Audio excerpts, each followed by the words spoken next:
जय हिंद, जय भारत, जय उत्तराखंड। नमस्कार, मैं अजय नौटियाल भारत न्यूज लाइव में आपका स्वागत करता हूँ। एक लाइन आपने जरूर सुनी होगी, माना कि अंधेरा घना है मगर दिया जलाना कहाँ मना है। यहाँ दिया भी जल रहा है और दिया जल रहा है और कहीं ना कहीं उसके आगे एक चर्चा है उत्तराखंड पेपर लीक की। यानी उत्तराखंड अधीनस्थ सेवा चयन आयोग पर जो सवाल उठे हैं पेपर लीक के बाद, उसको लेकर देख लीजिए युवाओं का जो गुस्सा है, जो हुजूम है, वो सड़कों पर दिखाई दे रहा है। सारे युवा बहुत आक्रोशित है कि भाई ये पेपर लीक हो रहा है, ये लीक कैसे हो गया। पहले तो उत्तराखंड में परीक्षाएं समय से नहीं होती है, वो समय से अगर हो भी जाए उसके बाद अगर पेपर लीक जैसी घटनाएं होगी तो भाई नियुक्ति कैसे मिलेगी। देखिए, तमाम लोग हैं उत्तराखंड बेरोजगार संघ के भी पूर्व अध्यक्ष बॉबी पवार भी हैं, राम कटवाल है, सुरेश है, मोहित टिमरी भी दिख रहे हैं और केदारनाथ सीट से उपचुनाव लड़ चुके त्रिभुवन चौहान भी है। बॉबी है, बॉबी से बात कर लेता हूँ। हेलो, राम राम जी बॉबी।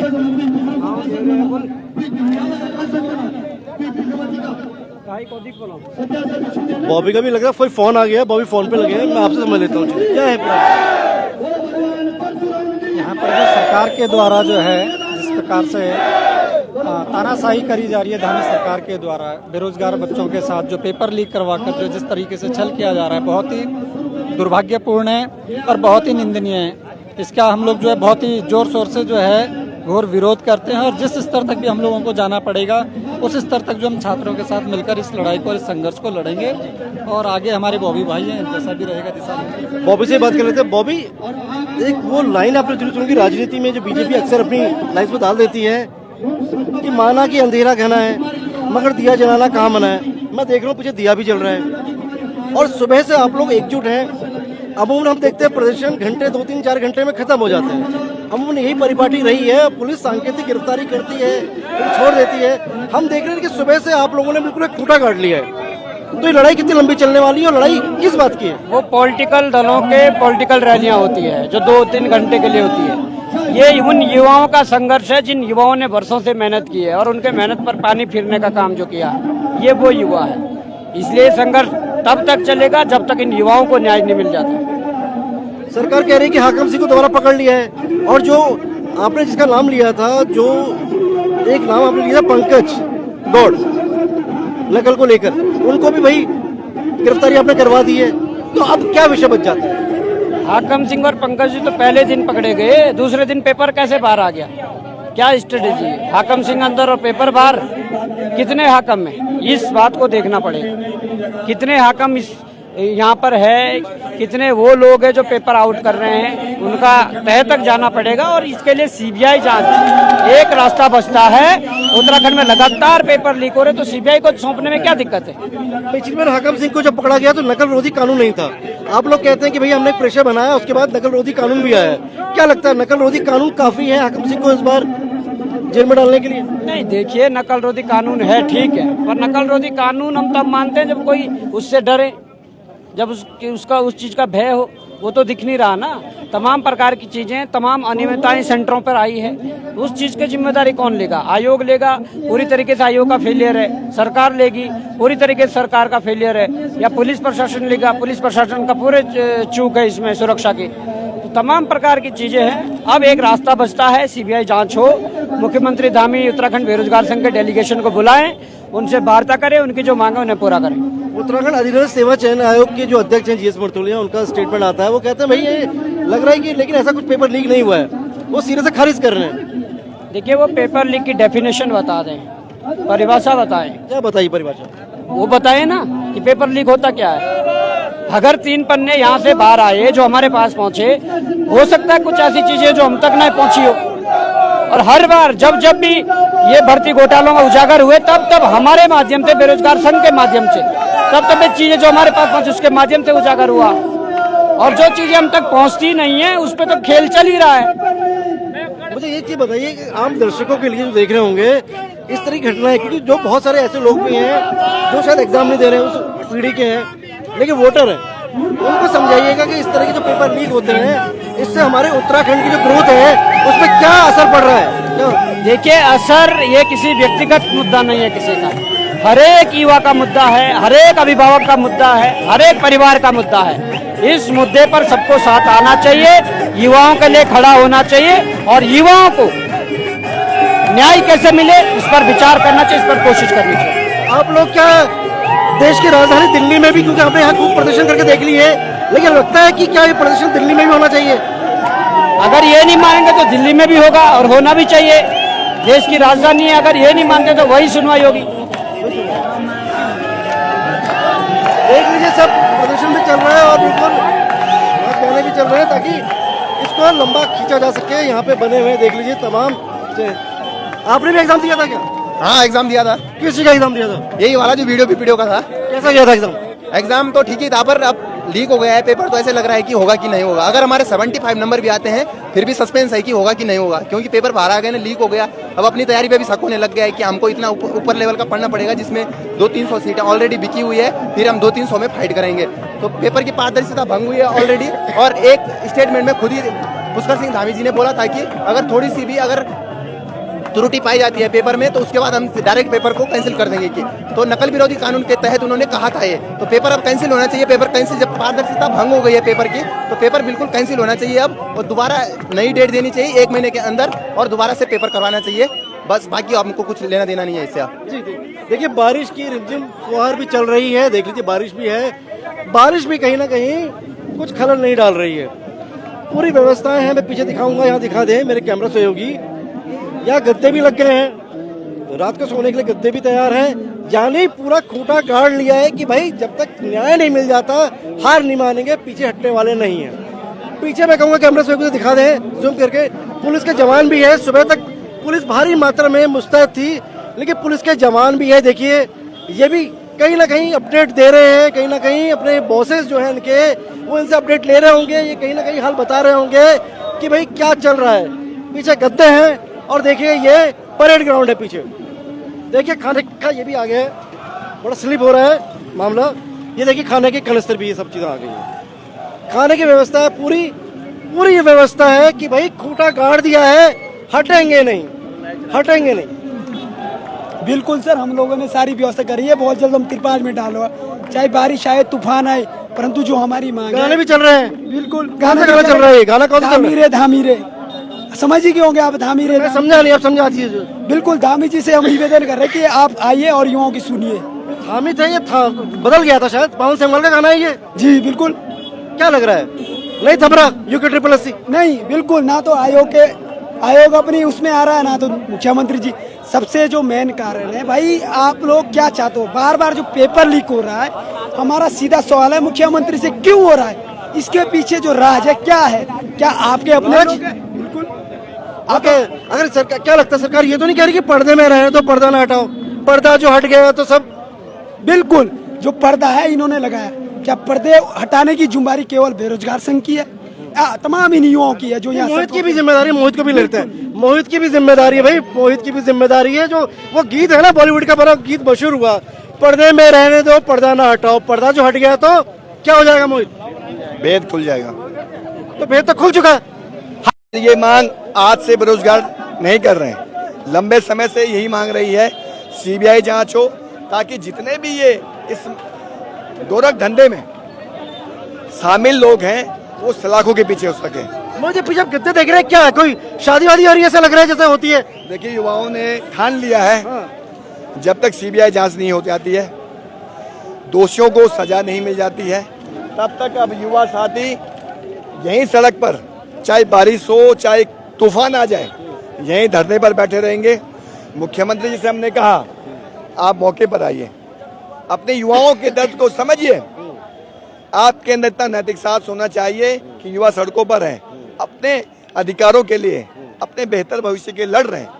आपके अंदर पीड़ा होनी चाहिए, आप मौके पर आइए। वो जिस तरह की परीक्षा जो लीक होती है तो उसके क्या नुकसान होते हैं उन अभिभावकों को बताइए। अभिभावक ये देखिए परीक्षा, ये बारिश हो रही है, बारिश में देखो अगला बंदा फिर भी दे रहा है लोग मेरे देगा रहा, लेकिन अगला बंदा बारिश में दे रहा है। देखो इतना बड़ा नेता है, और क्या चाहिए? देखिए भाई मोहित के प्रशंसक आ गए, भाई मोहित के प्रशंसक आ गए। भैया कह रहे हैं कि इतना बड़ा नेता है, और महेंद्र भट्ट कहते हैं कि सड़क छाप है यार।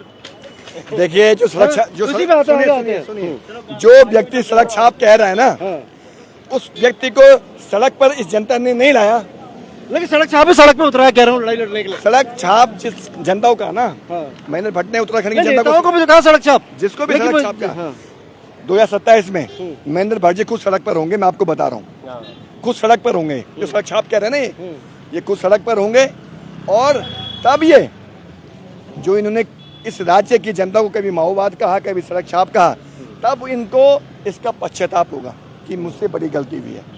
मोहित, अब ये देखते हैं अक्सर शिक्षा, स्वास्थ्य, रोजगार, पलायन, अगर ये इतने ही बड़े मुद्दे हैं जैसा कहा जाता है शिक्षा, स्वास्थ्य, रोजगार, पलायन में, क्यों डोभाल जी भी चुनाव लड़ते हैं? डोभाल जी से बेहतर कौन बता सकता है?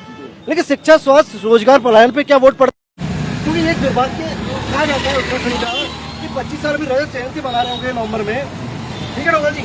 9 नवंबर में रजत जयंती बन रही होगी, करेक्ट?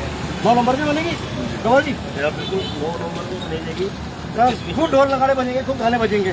लेकिन क्या शिक्षा, स्वास्थ्य, रोजगार, क्योंकि आप कहीं ना कहीं लड़ाई जो लड़ रहे हैं यहाँ पे रोजगार की ही बात हो रही है कि उनको समानता का जो अवसर है वो नहीं मिल रहा है। तो ऐसे में मेरा सवाल ये है कि शिक्षा, स्वास्थ्य, रोजगार, पलायन के नाम पर वोट कब पड़ेंगे? क्योंकि आप लोग राजनीतिक पार्टी के रूप में भी आ रहे हैं, तो उसमें ये सवाल मेरा जरूरी हो जाता है। देखिए,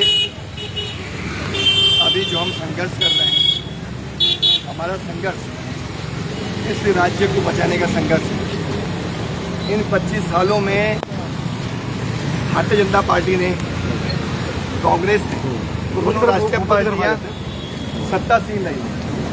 दोनों राष्ट्रीय पार्टियों ने चाहे शिक्षा से जुड़े मुद्दे हों, स्वास्थ्य, पलायन, रोजगार, तमाम जो बुनियादी सवाल हैं हमारे राज्य के, उन मुद्दों को लेकर जो मैनिफेस्टो जारी किया है, हर बार चुनाव में घोषणा पत्र जारी होता है, उनमें तमाम वायदे किए जाते हैं, लेकिन एक भी वायदा इन्होंने पूरा नहीं किया। तो मैं ये मानता हूँ कि जनता से झूठ बोलकर, जनता को गुमराह करके राष्ट्रीय पार्टियां वोट हासिल करती हैं। हम लोग अब जनता के बीच लगातार जा रहे हैं, जनता को इन मुद्दों से जोड़ रहे हैं, जनता को बता रहे हैं कि आपकी जो स्वास्थ्य सेवाएं इस राज्य की हैं वो किस कदर पटरी से पूरी तरह से उतरी हुई हैं। कहीं डॉक्टर नहीं है, कहीं तरह की समस्याएं हमारे हॉस्पिटल में हम देखते हैं, हर रोज क्या स्थिति होती है, वो लोग इस तरह की है, क्राइम लगातार बढ़ रहे हैं, रोजगार की कोई साधन नहीं है, तमाम तरह मैसेज और संदेश जो है, मेरा ये सवाल ये इसलिए भी है कि सवाल केवल 200, 400, 500 या 1000 बच्चों का नहीं है, सवाल 1 करोड़ 40 लाख उत्तराखंडियों का है। जब आप एक राजनीतिक पार्टी में आते हैं तो इसका प्लस होता है, एक बड़ा विजन बन जाता है, एक बड़ा विजन बन जाता है। तो ऐसे में ये रोजगार जैसी जो बात है, जो एक मूल बात है, वो लोगों के दिमाग में कैसे पहुंचाएंगे आप? प्रदर्शन के माध्यम से। क्या पीछे भी आपने जो प्रदर्शन किए हमने देखा, तमाम प्रदर्शन हुए, ये मैसेज अभी तक क्यों नहीं पहुंच पा रहा है? क्या तकनीकी दिक्कतें आ रही है इसमें, और क्या लगता है कि इसके लिए लड़ाई और बड़ी करनी पड़ेगी आपको? ये निसंदेह लड़ाई तो बड़ी लड़नी पड़ेगी। दूसरा, हमारा संगठन इतना अभी मजबूत नहीं है कि हम गांव-गांव में हमारे लोग हों जो हमारी विचारधारा को पहुंचा सकें, जो हमारे विजन को पहुंचा सकें। हमारी कोशिश क्या है कि हम गांव-गांव में अब लोगों को जोड़ने की कोशिश कर रहे हैं, खासकर युवाओं को, अपनी मातृशक्ति को, उनको अपना विजन बताएंगे। माना हम स्वास्थ्य सेवाओं में कितना बेहतर राज्य के लिए कर सकते हैं, क्या क्या हमारे इसमें सोच है, एजुकेशन सिस्टम हम कैसे सुधारना चाहते हैं, रोजगार के लिए हमारे पास क्या नीतियाँ हैं, पलायन हम कैसे रोकेंगे। जो हमारा विजन डॉक्यूमेंट हम तैयार करेंगे उसको कौन जनता तक पहुँचाएगा। बहुत छोटा सा विजन लेते हैं, आगे चलते रहते हैं, बाकी बच्चे कहाँ रुके हैं? मैंने देखा जो काम पुलिस नहीं कर पाई, उत्तराखंड पुलिस नहीं कर पाई, वो काम इस बारिश ने कर दिया। देखिए, ऐसा नहीं है, बारिश भी आएगी, तूफान भी आ जाए, चाहे कितनी तरह की परेशानियां आ जाए, धरना समाप्त नहीं हुआ है। अभी भी हमारे युवा साथी डटे हुए हैं, धरने पर बैठे हुए हैं और ये धरना लगातार जारी है, तब तक जारी है जब तक सीबीआई जांच की डिमांड कर रहे हैं पेपर लीक के मामले में, वो मांग सरकार नहीं मान लेती है। जब तक नकल विरोधी कानून और सख्त नहीं हो जाता है, जैसा एक मांग इसमें चल रहा है, इस कानून के में आजीवन कारावास की सजा होनी चाहिए। इस कानून में इसको भी जोड़ा जाना चाहिए। जो भी आरोप, जो भी व्यक्ति से पकड़ा जाता है नकल करवाते हुए, तो कैमरा से आराम से उसे आजीवन कारावास की सजा हो और 1 करोड़ रुपए जुर्माना हो। से वसूला जाए। करे प्रावधान, आइए अंदर चलते करे हैं। प्रावधान। करे प्रावधान जब तक नहीं होंगे तब तक कितना है कि पेपर लीक होते रहेंगे साथ में। अभी आप देखिए आटम सिंह जो पेपर लीक मामले में जेल की सलाखों के पीछे था, उसको सुप्रीम कोर्ट से बेल मिली। कहीं ना कहीं मौजूद पैरवी नहीं हुई क्या? कहीं ना कहीं सुप्रीम कोर्ट में अगर मजबूती से पैरवी होती तो आटम सिंह आज भी सलाखों के पीछे होता, ये पेपर लीक नहीं होता। 15-15 लाख। चलो इसी पे आता है सरकार, ये सरकार भी साथ में है, सरकार बनते रह गई, बनते रह गई भाई, बनते रह गई। केदारनाथ में तो एक बाबा केदार की सरकार है, एक जो वर्चुअल सरकारें होती है ना, एक्चुअल तो बाबा केदार की सरकार है। उन सरकारों से भला कौन टकरा सकता है? आदमी को केवल भ्रम होता है, उनके लिए तो केवल ये शेर बिल्कुल फिट बैठता है। जो कल तक इस तख्तो नशी था, उसको भी अपने खुदा होने का पूरा यकीन था, पूरा यकीन था। लेकिन बाद में पता चला कि भाई खुदा तो ईश्वर तो कोई और है। यही बात हम बाबा केदार की नगरी से हमारे जो है त्रिभुवन चौहान उपचुनाव लड़ चुके हैं वहाँ से और कभी टक्कर दे दी। इसलिए मेरा सवाल है, अगर आप लोग सत्ता में होते तो यूपी SSC को चलाने का क्या मॉडल होता आपके पास? सर सबसे पहले तो हम ये आइडेंटिफाई करते हैं ये जो लीकेज है, जो ये लीकेज हो रहा है, ये क्यों हो रहा है और कारण क्या है।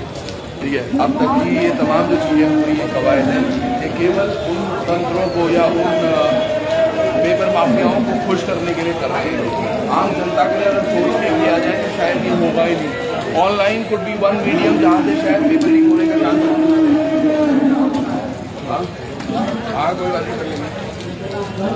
फिर काम हो रहा है, सरकार में बहुत काम हो रहा है, बहुत काम हो रहा है सर। ये देखो ना 120 फुट का, पिछली बार 110 फुट का रावण बनाया था, अब की बार 130 फुट का बता रहे हैं। 120 का बनेगा, बुकुट लगा के तकरीबन 130 फुट कर लेंगे। तो यही काम हो रहे हैं। ये जो ये पूरा पार्क है हमारा, इसका सौंदर्यीकरण के लिए कितना पैसा खर्चा हो गया, कितने करोड़ों रुपए की धूल लगी। अब ये रावण दलेगा, फिर खराब हो जाएगी, फिर मतलब करते रहो परेड। हाँ, पहले खोदो फिर भरो, खोदो भरो, एक ही चीज के 4 बार पैसे मिल रहे तो क्यों नहीं करेंगे? वही पेपरों को जो आपने प्रश्न पूछा था, आज बहुत हमारा ऐसा नहीं इंटेलिजेंट लॉबी नहीं है, बहुत अच्छी इंटेलिजेंट लॉबी है। लेकिन जब फायदा ही हमने चोरों को देना है तो हम उन शायद लोगों को उनको पीछे रख रहे हैं और 10 लोगों को आगे कह रहे हैं कि जो हो रहा है इंटेलेक्चुअली हो रहा है, बिल्कुल हो रहा है, कह रहे हैं एग्जैक्टली। अब भाषा पे सवाल उठा रहे थे। बिल्कुल सर। अभी आप कह रहे हैं हाकम सिंह को जानबूझ के छोड़ा जाता है और जानबूझ के पड़ा जाता है। भाई मैं तो आप यकीन मानिएगा, इन्होंने वो कल बोला कि हमने सरगना को पकड़ के जेल में डाल दिया था। चलो जी, हम आपकी बात से खुश हो गए, सबने ताली भी बजा दी, बड़े बड़े अखबारों में होर्डिंग सब लगी। अगले दिन आपका पेपर लीक हो गया। तो सर जो आप सरगना बता रहे थे वो तो अंदर है और पेपर आपका बाहर है। तो ये एक्चुअल लोगों तक पहुंचना ही नहीं चाह रहे। मार्तोलिया साहब का कहना कि हमारे केवल 3 पेज बाहर गए। मैं जो समझा उधर उस इंसिडेंट से 3 पेज तो एक लेडी को गए, ऐसे कितने 3-3 पेज भेजे होंगे। वो इंटेलिजेंट है चोर, ये समझने के लिए कि मैं भैया पूरा पेपर अगर एक ही बंदे को दूंगा तो वो 1 घंटे में तो मुझे सॉल्व करके देगा, इसलिए 10-12 क्वेश्चन में 3, 2, 4, 5 जगह दे दूँ। और वहाँ से फिर अभी तक पुलिस वो मलिक को ही नहीं पकड़ पाई। कल रात से अभी कल दोपहर मतलब 11:30 से लेके, चलो मैं बोल रहा हूँ 1 बजे इन्होंने कार्रवाई शुरू करी। तो 1 से लेके आज again it is been more than 24 hours, एक भी गिरफ्तारी इन टर्म्स ऑफ सस्पेक्ट तक नहीं पहुँचे हैं।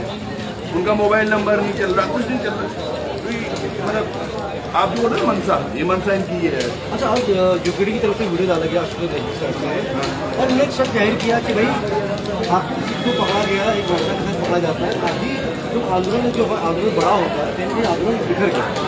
जैसे एक आंदोलन आपका चल रहा है, एक यूपीडी कर रही है, उसमें आंदोलन अलग चल रहा है, कहीं ना कहीं सब छत के नीचे आते तो बड़ा आंदोलन होता है। कहा सरकार की मंशा को समझाएं कि ऐसा तो नहीं सुनियोजित ढंग से हर किसी को पकड़ा गया बोलो फिर पकड़ा फिर छूट जाएगा। क्या लगता है?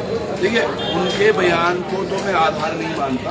उन्होंने कुछ कहा होगा तो बड़ा सूझबूझ करके कहा होगा, बट पॉइंट वाकई ये बात बिल्कुल सही है कि सुनियोजित तरीके से ये केवल खुश करने के लिए जरूर था कि भैया ये ऐसा हो गया है। नहीं कि मोहल्ले, हाँ बजाओ ताली, वैसा जैसा आप ये देखो पिक्चरों में हम देखते थे, यहाँ चोरी हुई है, जाओ जितने चोर है पकड़ के लाओ। भी है यार। हाँ दादा, मेरी मूवीज भी आई है काफी, तो उनको सपोर्ट पुष्कर धामी का रोल करने का मिला किसी फिल्म में करेंगे। देखो मुख्यमंत्री का मुख्यमंत्री देखो पॉइंट क्या है ना सर, वो चीज मेरे है ही नहीं, ना तो करप्शन मेरे ब्लड में, नहीं एक्टिंग अगर कल को वो एक्टिंग भी नहीं हो पाएगी ना सर, नहीं कर पाऊंगा। मुझे लग रहा है जान को देंगे सर। जान तो सर पॉइंट क्या है, ये पुतलों में आग लगा दूं तो मुझे बड़ा फूकने में मजा आएगा। पर ये समझिए कि आज जो हमारे प्रदेश की स्थिति है ना, ये केवल एक नाकाम मुख्यमंत्री की वजह से, इसमें कोई दो डाउट नहीं। आज केवल हम शराब पे और खनन पे और इन चीज़ों पे हमारी वन संपदा को हमसे दूर कर दिया गया। हमारे गाँवों में स्कूलों को बंद करने का प्रयास किया जा रहा है। हमारे युवाओं के पास नौकरी नहीं है, वृद्धों के पास या हमारी जो मातृशक्ति है जो प्रेग्नेंट है, मैं एक और दर्द मानता हूँ अपनी बहनों का। हमारे यहाँ रोड अच्छी नहीं है और साथ के साथ स्वास्थ्य सेवाओं के लिए वो अच्छे अस्पताल नहीं है। तो सोचिएगा हमारे गाँव में यही तो मेरा सवाल है, यही सवाल मोहित से भी लिया क्योंकि आप राजनीतिक तौर पर चुनाव भी लड़ चुके हैं। शिक्षा, स्वास्थ्य, रोजगार, पढ़ाई, मैं कहूँगा कैमरा सहयोगी से एक कैमरा उधर है। शिक्षा, स्वास्थ्य, रोजगार, पढ़ाई, ये सब युवा है। लेकिन 25 साल की 9 नवंबर को अभी मना रहा होगा, बड़े धूमधाम से लोगों को बुलाया जाएगा। बाहर जो लोग हैं, जो उत्तराखंड के जो लोग हैं जो नाम रोशन कर रहे हैं, बुलाए जाए। बहुत अच्छी बात है, बुलाना भी चाहिए, एक अच्छा मैसेज जाता है, करना भी चाहिए। लेकिन सवाल फिर वही, मैंने युवाओं की तरफ कैमरा इसलिए घुमवाया, क्या शिक्षा, स्वास्थ्य, रोजगार, पढ़ाई के नाम पर वोट पड़ रहे हैं? नहीं पढ़ रहे, अफसोस है। युवा होते तो हैं, लेकिन कहीं ना कहीं जो युवा है वो कहीं ना कहीं भीड़ तंत्र का हिस्सा तो नहीं हो रहा है। क्या वो लोकतंत्र में जो उसकी भागीदारी जिस तरीके से होनी चाहिए थी, क्या वो अपनी ताकत को समझ पा रहा है? बिल्कुल, आपने ये वाकई बहुत वाजिब चीज़ है और मुझे लगता है इस वीडियो के माध्यम से जितने लोग देख रहे हैं, हमें सबसे पहले अपने मत का, मैं आजकल केदारनाथ में भी सबसे पहले लोगों को ये समझा रहा हूँ कि हम मत करते क्यों हैं। You need to identify why you vote. हम केवल वोट को एक दारू या एक 500 रुपए की पत्ती पे नहीं कर रहे, या जो हमारा पैटर्न सा हो गया है। आज हमारा वोट ये मेक श्योर करता है कि 5 साल हम कौन हमको गवर्न करने वाला है, 5 साल हमारे लिए कौन नीतियां लाने वाला है, 5 साल हमारे जो खेत खलियान हैं या हमारे स्कूल हैं या हमारे औषधालय जो हैं वहाँ पर कौन व्यवस्थाएं देने वाला है, उसके लिए वोट करना चाहिए। हमारे बच्चों को अच्छी शिक्षा मिले। सोचिएगा, मैं उदाहरण ऐसा देता हूँ कि जो बच्चा अभी 10वीं में है वो तकरीबन 14 साल का है, एक मासूम बच्चा जो फूल उसको मान लो, 5 साल अगर गलत व्यक्ति को वोट दे दिया तो ये बच्चा 14 साल का 19 साल का हो जाएगा अगले वोटिंग में। इसको बुला लेते, कौन समझ रहा है? कोई भी, कौन इस बात को समझ रहा है? ये बच्चे तो कौन ये तो सब 19 से ऊपर है। इस बात को जो बात समझाई गई, क्या बताना चाह रहे हैं? ये बताना चाह रहे हैं कि अगर सोशल मीडिया उस पर जो भी चल रहा है वो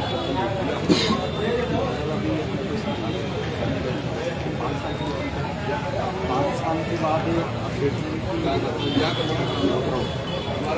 माइंड में हुई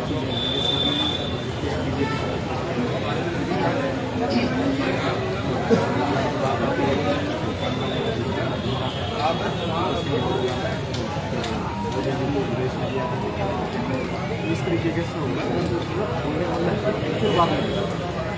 आज हमारे गाँव में तो आपके युवाओं की बात हो रही है प्रदेश में? युवाओं की बात तो कोई कर ही नहीं रहा। बात तो हो रही है, बारिश बंद होगी तो काम हो रहे हैं, काम नहीं हो रहा, बात हो रही काम नहीं। देखिए बड़े सवाल है, वही तरुण भाई वही कह रहे हैं कि भाई युवाओं की जो प्रदेश में बात तो हो रही है, काम नहीं हो रहा है। बिल्कुल नहीं, आज ना हमारे युवाओं को, माताओं को, मैंने आज भी जितने युवा से मिले सबको बोला है कि अपने घर पे भी बात करो, फाइंड आउट ये प्रॉब्लम का कॉज क्यों हो रहा है, क्यों हमें केवल यही हो रहा है कि वो मैं आजकल गाँवों के भ्रमण में हूँ ना, तो लोगों ने, माताओं ने स्पेशली ये कहना शुरू कर दिया कि मोदी को बोलो वो 4 किलो राशन वो बंदरों को दे दे, पर ये बंदरों और सुअरों से हमें निजात दिलाओ। लोगों को समझ आ गई है ये बात, ये उनको खुद समझ, अरे यार मेरी माता है वो मेरे से ज्यादा समझदार है, दे ऑलरेडी नो कि क्या करना है अब, है ना। तो जनता जाग रही, they already know now, somehow they know it कि यार ये बहुत गलत हो रहा है और इतने सालों से हम एक बंदे को वोट दे जा रहे हैं पर इवेंचुअली हमारे यहाँ कुछ नहीं आ रहा है, वो दिख रहा है उनको, है ना। थोड़ा समझने में टाइम लगेगा लेकिन हाँ बदलाव हो रहा है। और ये देखिए बच्चे हैं, ये देखिए सब देख रहे हैं, सुन रहे हैं, कहीं ना कहीं यहाँ पर एकजुट है। आप फिजिक्स एग्जाम दिया या आपके साथी को लाए, वो है सर कौन, कैसा गया एग्जाम? पहले एग्जाम पर जैसे हमने सुना है इसके बारे में, लीक पेपर मिला नहीं मिला आपको? लीक के बारे में सुना है, मिला नहीं आपको? ना हमें नहीं मिला। क्या लगता है, एक घटना आ गई, कई एग्जाम ऐसे भी होते हैं, लगता है आपको होते होंगे जहाँ पर पकड़ में नहीं आया? 10 से 12 एग्जाम थे जिनमें मैं 1-2 नंबर इस बार अच्छी तैयारी थी, लग रहा था इस बार हो जाए, अब नहीं लग रहा है कि क्योंकि बहुत सारी म्यूनसिपैलिटी का रेट बहुत सारे रहते कहाँ रहता मैं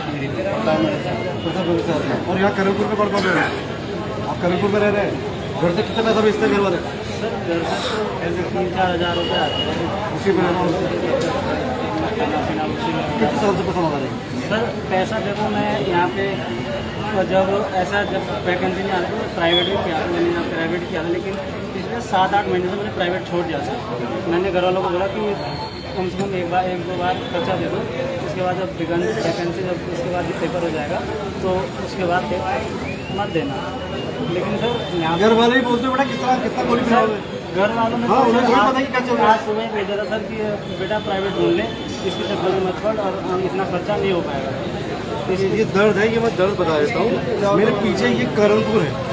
करणपुर जो है, आप दिल्ली की बात करता हूँ जो 10 में है, दिल्ली में जैसा मुखर्जी नगर हुआ, मुखर्जी नगर को कोचिंग की मंडी खा जाता है, उसी तरह से पीछे है करणपुर। और उत्तराखंड का सबसे बड़ा राजकीय महाविद्यालय है DAV कॉलेज। 14,000 से ज़्यादा बच्चे एसोसिएट हैं उस कॉलेज से। सरकारी कॉलेज है, पूरे उत्तराखंड के बच्चे वहाँ पढ़ने के लिए आते हैं। लेकिन उस पर भी सवाल उठते हैं कि कहीं ना कहीं भाई कॉलेज की हालत बड़ी बदतर है, उसे कहीं ना कहीं बंद करवाने की भी बातें होती है, क्योंकि तमाम जो विधायक और मंत्री हैं कहा जाता है भाई उनके अपने प्राइवेट कॉलेज यूनिवर्सिटी है, उनमें पैसा लगा हुआ है, तो ऐसे में सरकारी कॉलेजों की सूट कौन लेगा। लेकिन ये वही बच्चे हैं जो अपने गाँवों के सरकारी स्कूलों से पढ़ कर आते हैं और माता पिता के पास इतना पैसा नहीं होता तो वो कहीं ना कहीं अपने बच्चों को यहाँ भेजते हैं, तो वो 2-4 हज़ार रुपये जो भेजते हैं। अब कैसे जीवन यापन करते होंगे आप सोचिए, तो खाना भी है, रहना भी है और पढ़ाई भी करनी है। लेकिन लगता है चलिए ये दिन फिर अच्छे दिन आएंगे, ये दिन कटेंगे, अच्छे दिन आएंगे। लेकिन वो कब आएंगे? सरकार तो कहती है अच्छे दिन आने वाले हैं, लेकिन सबसे बड़ा सवाल यही है कि अच्छे दिन आएंगे कब। तीसरे दशक का उत्तराखंड बनाने की बात तो प्रधानमंत्री नरेंद्र मोदी करते हैं कि उत्तराखंड का जो तीसरा दशक है ये उत्तराखंड का होगा। लेकिन अगर उत्तराखंड का जैसा तीसरा दशक है तो रात को जो ये बच्चे यहाँ खड़े हैं ये शायद अपने कमरों के अंदर कमरा बंद कर लाइट जलाकर पढ़ाई कर रहे होते, एग्जाम की तैयारी कर रहे होते कि किसी तरह मैं परीक्षा निकाल दूं और अपने माता पिताओं को फोन कर खुशखबरी दूं कि आपके बच्चे ने एग्जाम निकाल दिया है। और कहीं ना कहीं एग्जाम निकालना सिर्फ एग्जाम निकालना नहीं होता, वो एक समानता का अवसर भी है जो संविधान में बात करते हैं, रोजगार का अवसर है, कहीं ना कहीं अपने घर को, अर्थतंत्र को, इकोनॉमी को मजबूत करने का माध्यम भी होता है। यानी ये बच्चे जो हैं जिन्हें आप भविष्य कहते हैं, देखिए सड़कों पर है।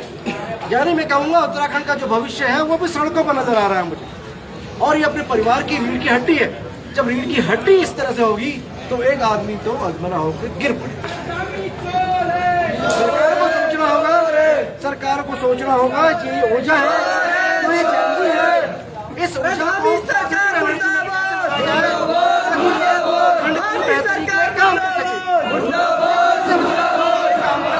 कैसे उत्तराखंड को मजबूत कर सके, कैसे वो अवसर मिले कि ये भी कह पाए कि भाई उत्तराखंड का पानी और उत्तराखंड की जवानी उत्तराखंड के लिए काम आ रही है। सरकारों को सोचना होगा और इस पर काम करना होगा। अभी मेरा सवाल है कि सरकार इसका संज्ञान लेती है या कोई काम करती है या फिर आरोप प्रत्यारोप का दौर हर बार की तरह चलता रहेगा और एक बार कांग्रेस आजमाइश चलती रहेगी। मैं भारत विस्तार के लिए कैमरा सहयोगी अजय लौटिया।